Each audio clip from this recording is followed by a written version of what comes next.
Jadi kalau misalnya dimulai pada usia 40 tahun baru mau belajar gitu, you are too late. Ketika kita masuk ke dalam predatori, kita harus paham bahwa satu masalah itu bisa dilihat dengan paradigma yang berbeda-beda. Dan setiap paradigma itu akan melahirkan turunan teori-teori yang berbeda-beda.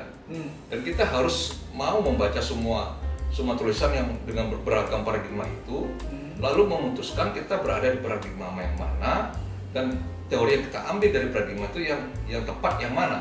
Bahkan teori yang sudah working, yang sudah digunakan oleh manusia itu mana di antara mereka yang bisa kita pakai. Bapak Ali Auda, Ya, terima kasih telah hadir, berkenan untuk ya. kita berbincang-bincang. Terima kasih pada juga. malam hari ini. Terima kasih juga sudah mengundang. Baik.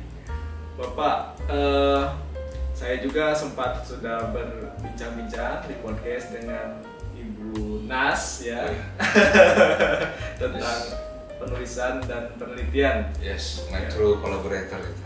Mantap itu ya. Bagaimana sih Pak sehingga Bapak ini mau untuk kolaborasi dalam meneliti dan menulis, lalu menghasilkan suatu publikasi di jurnal yang nggak main-main ini Pak. Iya, Keren iya. habis ini. Iya, betul. Feminist Studies ya, itu indeksnya tinggi sekali. Ya, di satu Iya. SSCI. Oke. Ya sebelumnya perkenalkan, nama saya Ali Auda. Dan memang sejak kecil saya memang paling senang dengan dunia ilmu pengetahuan ya.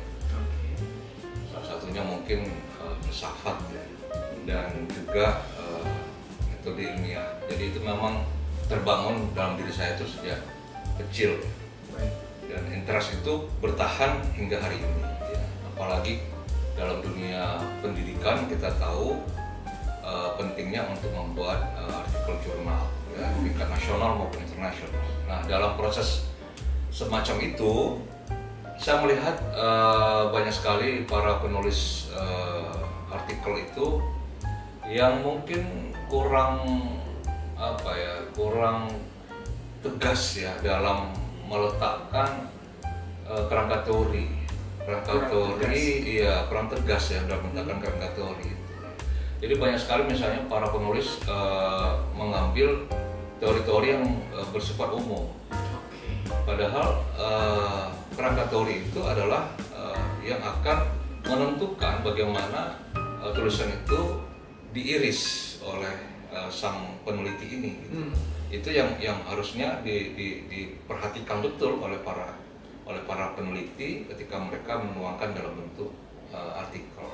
Nah, dalam proses seperti itu yang dilakukan oleh rekan-rekan Bunda Nazilah dan penulis yang lain gitu ya, saya melihat perlu diperkuat kerangka teorinya. Kerangka teori. Yes, kerangka teorinya, dan disitulah kemudian saya masuk dan bergabung menjadi ikut kolaborasi di situ. Jadi Bapak melihat bahwa yang ini akan menjadi irisan yang harus diperkuat ya di sisi teori. Ya, kerangka teorinya itu penting banget. Betul. Baik. Bapak, kalau boleh tahu ini Bapak pekerjaan keseharian Bapak ini di bidang? Ya, kebetulan saya ini dosen di salah satu universitas swasta. Ya, saya sebut aja Universitas Proklamasi 45, tetapi juga saya ini pelatih khususnya di bidang School Branding Communication. School Branding Communication. Iya, sudah 2 tahun ini saya mengembangkan pelatihan-pelatihan dalam bentuk webinar maupun secara langsung ke sekolah-sekolah, mengajarkan ilmu School Communication, School Branding Communication ini. Itu ya. Jadi secara basicnya Bapak di komunikasi. Sebenarnya ya, karena background saya memang itu magister komunikasi dari UGM. Namun belakangan tadi saya tanya ini Bapak senang juga filsafat ya? Ya itu memang hobi saja. Oke. Hobi saya sejak dulu memang filsafat. Tapi apa Bapak ini sudah usia berapa ini sekarang? Sekarang 53. 53. Iya. Ya, ada cerita banyak mengapa saya senang dunia filsafat. Mungkin sejak awal SMP itu saya sudah senang. SMP dan sampai 53 usia ini masih senang filsafat, dan beliau tidak surut semangatnya. Iya. Tentu tetap produktif dan menulis, mempublikasikan jurnal internasional. Nah, Bapak tadi tentunya ada tantangan, ada hambatan yang mungkin tidak mudah dilalui gitu. Bagaimana proses kreatifnya untuk memproduksi suatu tulisannya jadi bacaan secara internasional ini? Ya, untuk mereka yang mungkin kemampuan membacanya termasuk golongan D itu misalnya orang yang membacanya lambat ya, tidak kuat melihat ragam tulisan yang berbeda dan sebagainya, gitu. Problem itu banyak dihadapi. Tapi orang yang di grade A itu orang yang dia punya kemampuan scanning dan skimming yang tinggi ya, dan punya problem ketika melihat banyak tulisan-tulisan yang berbeda. Ini penting banget ya. Jadi karena ketika kita masuk ke dalam preparatory, kita harus paham bahwa satu masalah itu bisa dilihat dengan paradigma yang berbeda-beda, dan setiap paradigma itu akan melahirkan turunan teori-teori yang berbeda-beda. Dan kita harus mau membaca semua tulisan yang dengan beragam paradigma itu, lalu memutuskan kita berada di paradigma yang mana, dan teori yang kita ambil dari paradigma itu yang tepat yang mana. Bahkan teori yang sudah working, yang sudah digunakan oleh penulis itu, mana di antara mereka yang bisa kita pakai. Jadi mungkin salah satu problem bagi para peneliti itu mungkin ketika membahas ini adalah tadi, sabar nggak dia banyak membaca paradigma yang berbeda-beda itu. Jadi baca tentunya, membaca yang membaca memang juga harus ada strateginya begitu. Iya, karena kan sehari-hari kita nggak hanya bikin tulisan, sehari-hari kita disibukkan juga dengan urusan-urusan rutinitas kita, pribadi, urusan keseharian, kerja segala macam, dan waktu untuk membaca ini yang akhirnya menjadi sangat terbatas ya. Bagaimana mengelola itu, Bapak Ali? Ya, saya kira jangan dibuat konflik ya antara kegiatan riset, kegiatan menulis artikel dengan kegiatan sehari-hari itu nggak boleh dibuat konflik. Jadi semua harus di engage menjadi sebuah seni hidup aja, seni kehidupan kita sehari-hari aja. Jadi yang penting ada kualitas itu. Jadi kualitas itu penting banget. Walaupun 1 jam kita buka laptop, 1 jam ini harus tinggi, daya serapnya harus tinggi sekali. Walaupun cuma 1 jam. Iya. Kalau Lause bilang itu jadilah sebagai sebuah spons gitu ya. Dia dapat menyerap air sebanyak-banyaknya. Dengan kekosongannya bisa banyak-banyak. Iya, betul. Kalau mungkin salah satu mentor kita semua ya, Prof. Handoyo itu yang saya kagumi itu dia bisa dia bisa nggak hanya membaca cepat, tapi menulis cepat. Nah, jadi yang problem kedua setelah membaca cepat itu adalah menulis cepat. Ini problem yang kedua. Tantangan lah, saya tantangannya. Baik, jadi ada 2 aspek ya, dua dimensi begitu ketika membaca dan menulis, input dan output ya. Iya, betul. Lalu dikeluarkan dalam bentuk suatu tulisan, diaktualisasi. Iya. Oke. Bagaimana lagi kalau misalkan bacanya juga kita masih sedikit, artinya input yang kita dapat pun masih sedikit. Nah, gitu. Jadi pengetahuan tentang tools ya, alat-alat bantu di dalam dunia digital itu penting banget. Jadi ada strateginya, ada ya? Ada, betul. Misalnya bagaimana? Jadi kalau kita klik aja misalnya di search engine gitu ya, cara mendapatkan reference ya, daftar pusaka yang sesuai itu, toolsnya kan banyak banget, itu ratusan jumlah tools itu. Dan kita tahu yang mungkin sudah lazim misalnya itu adalah Mendeley misalnya kayak gitu ya. Ada juga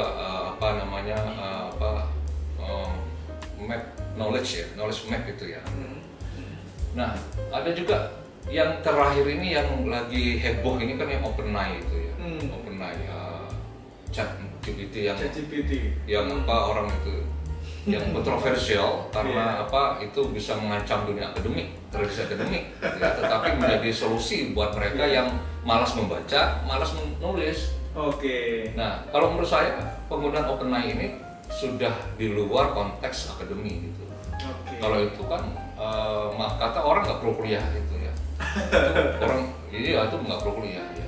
Dunia akademik membuat menantang kita sebenarnya untuk melahirkan karya-karya yang harusnya memang kita yang buat, bukan AI. GPT. Bukan GPT. Iya. Oke. Pak Ali. Ya. Proses kreatif dari membaca, lalu bagaimana menyelesaikan tantangan di antara Bapak dengan teman-teman kolaborator yang lain, begitu ya. Sehingga Bapak mengambil posisi bahwa teori ini yang digunakan ya dalam artikel tersebut. Iya. Bagaimana itu Bapak? Jadi gini, saya mengimbau rekan-rekan mahasiswa ya, umurnya mungkin 17, 18 tahun, 20 tahun gitu ya. Membaca banyak teori itu harus dimulai sejak usia mahasiswa itu, sejak S1. Oke. Harus banyak baca buku-buku babon lah istilahnya. Harus dimulai sejak S1 itu udah harus banyak baca. Sehingga nanti kalau mereka udah S2 mereka harus banyak baca lagi, S3 juga akan membaca lagi. Itu penting supaya nanti sekitar 20 tahun kemudian, katakanlah mereka sekarang usianya 17, 18, 20 aja. 20 tahun kemudian, 40 tahun itu mereka sudah mengendap. Teori-teori itu sudah mengendap. Sehingga ketika mereka lihat satu masalah, itu mereka tahu nih, ibarat kayak misalnya orang mau bedah itu, dia tahu, saya butuh ini nih, alat ini, saya butuh alat ini, saya butuh alat ini. Jadi kalau misalnya dimulai pada usia 40 tahun baru mau belajar gitu, you are too late. Too late itu telat ya. Dalam bahasa Indonesia telat ya. Oke, jadi jangan sampai teman-teman, apalagi ketika di usia ya perkuliahan ini, Anda waktunya saat ini gitu, untuk waktunya saat ini. Jangan malas baca, jangan malas menulis. Untuk memperkaya wawasan Anda ya, coba baca itu teori Hasanah yang sedemikian banyak begitu. Betul Mas Reja. Dan Mas Reja ini kan contoh ya, contoh orang yang hobi membaca, hobi menulis, jadi bisa bercerita banyak juga dengan Mas Reja. Aduh, Bapak ya, saya belajar juga dari komunitas, dari orang-orang seperti Bapak, dan teman-teman yang lain juga, dari ya tentu saja guru kita ya. Betul. Ini harus digarisbawahi ya, harus punya komunitas. Nah, itu. Komunitas membaca dan komunitas menulis itu harus punya. Sehingga itu jadi budaya gitu. Iya. Kita ada engagement antara kita dengan teman-teman kita itu. Betul. Apa? Ya persepsi tentu saja, setiap orang punya perbedaan. Iya. Tapi tujuan gitu ya. Saya sepakat banget. Dan harus ada mentor dalam membaca, mentor dalam menulis perlu banget. Ya, role model itu harus ada. Oke, Pak Ali. Lalu ketika Pak Ali ini mendapatkan suatu hambatan, kayak misalkan perbedaan pendapat nih ya tadi ya, bagaimana teman-teman dan Pak Ali sendiri mengelola tim ini agar tetap jalan sesuai dengan dalam proses ini ya kreatif karya kolaborasi kami ini gitu ya. Iya. Ketika kami masuk ke dalam kerangka teori itu, kami meminta pendapat dari orang di luar kita yang dia lulusan S3 dari Australia. Jadi dia bersikeras untuk memasukkan satu teori gitu ya. Ya kemudian akhirnya terjadi dialog yang cukup keras antara saya dengan dia. Karena bacaan saya sosial efikasi saya itu, teori tentang efikasi sosial itu sosial kognitif ya, itu Albert Bandura. Ya. Sementara dia menggunakan teori kognitif yang lain. Vygotsky, dia penggunaan Vygotsky. Nah, saya harus berjiwa besar karena pemahaman tentang Vygotsky saya belum banyak tahu. Jadi kemudian apa yang saya lakukan? Menghentikan bentuk penyangkalan ke dia itu saya hentikan dulu. Saya baca lagi tentang Vygotsky sampai saya paham, ada yang bisa saya ambil dari Bandura, tapi juga ada yang bisa saya ambil dari Vygotsky untuk kepentingan tulisan ini. Jadi harus berjiwa besar. Ya. Bahkan nanti bisa dikawinkan gitu. Iya, cuma nggak di KUA gitu. Oke, tapi di artikel ya, Di artikel. manuskrip dikawinkan, lalu nanti lahirlah suatu implikasi teoritis nantinya yang bisa bahkan punya kontribusi yang betul-betul dapat memberikan dampak ya. Dampak dalam arti nanti ini bisa menjadi model atau tentu ya tadi kontribusi secara teoritis yang bisa digunakan juga oleh peneliti-peneliti lainnya begitu ya. Iya, dan sebenarnya asik loh mencari teori mana, grand teori mana yang cocok untuk penulisan kita tuh. Proses mencari itu asik banget. Navigasi itu ya. Navigasi tentang itu asik banget sebenarnya. Kalau saya loh kan. Kaya betul ya Pak. Kita itu nggak kekurangan sebetulnya ya apa sumber-sumber yang hebat begitu ya, keren-keren ini. Hanya ya kadang apa yang menjadi halangan ini. Iya. Karena research itu kan research gitu. Kita hanya melakukan pencarian ulang, research. Jadi para researcher itu menyadari benar bahwa apapun yang mereka pikirkan dan akan mereka tulis itu barangkali sudah dipikirkan dan ditulis oleh banyak orang sebelum mereka jauh-jauh hari gitu. Sehingga mereka hanya research saja. Jadi yang disebut dengan novelty adalah hanya mencari apa yang benar-benar belum ditulis dengan satu gaya tertentu gitu aja. Ada yang kurang, ada perlu dielaborasi. Entah di datanya, entah di irisannya atau bentuk irisannya kayak gitu aja. Tapi bukan berarti belum ada yang meneliti. Tentu saja pastinya ada yang sudah meneliti. Betul, gitu buka aja misalnya tools open knowledge mapping, open knowledge itu dibuka aja, diklik aja. Itu keren banget itu tools ini karena dia bisa kita ketik aja woman misalnya woman empowering, kita ketik kata kuncinya woman empowering. Nanti dia akan bentuk kayak diagram Venn gitu, atau lingkaran-lingkaran yang mengklasifikasi gitu ya tentang woman empowering. Itu ada klasifikasi sendiri dan kita klik aja satu lingkaran, nanti dalam lingkaran tertentu ini tulisan daftar pusakanya banyak sekali, yang ini juga banyak sekali. Jadi menurut saya para peneliti sudah pertama ini buat mereka yang belum mengenal tools ini udah harus mulai belajar hal seperti ini. Oke. Ya. Jadi pergunakan fasilitas media itu banyak sebetulnya. Iya. Yang bisa dijadikan alat untuk menunjang ya. Iya. Oke, Pak Ali. Ya. Mungkin sebagai penutup barangkali apa yang kira-kira perlu diperkuat lagi untuk kami ini yang sedang belajar ini dalam meneliti dan menulis, sedang memelihara semangat, bahkan membangun semangat agar tetap gitu menyala begitu. Betul. Orang akan menyesal ketika 20 tahun atau 30 tahun ke depan dia menyadari ada sesuatu yang penting untuk dia miliki, penting untuk dia nikmati pada saat itu, tetapi karena dia tidak menyiapkannya 20 tahun sebelumnya, 30 tahun sebelumnya, karena dia nggak menampung jauh-jauh hari, maka sesuatu yang harusnya dia gak nikmati itu dia nggak bisa menikmati. Jangan terjadi pada adik-adik mahasiswa. Mereka harus memulai hari ini untuk banyak menabung pengetahuan akademik sebanyak mungkin supaya suatu hari mereka akan memetik. Pada saatnya nanti yang harusnya mereka sudah memetik, mereka tinggal nikmati saja. So, don't be late, jangan terlambat, manfaatkan waktu dari sekarang, banyaklah membaca, banyaklah menulis, dan beranilah untuk mensubmit tulisan-tulisan itu dalam jurnal nasional dan internasional. Luar biasa Pak Ali, terima kasih atas saran, masukan, nasihat ya. Tentu saja pengalaman, ilmu yang Bapak bagikan kepada kami semua melalui Adaro Media. Semoga Bapak dan keluarga senantiasa sehat. Amin. Tentu saja kita semua dan teman-teman di rumah dimanapun Anda berada, tentu saja semua semoga senantiasa diberikan kesehatan ya. Kita nanti akan kembali lagi dengan narasumber yang luar biasa tentunya, dan Pak Ali sekali lagi terima kasih. Makasih juga, sukses untuk Jarum Media. Oke.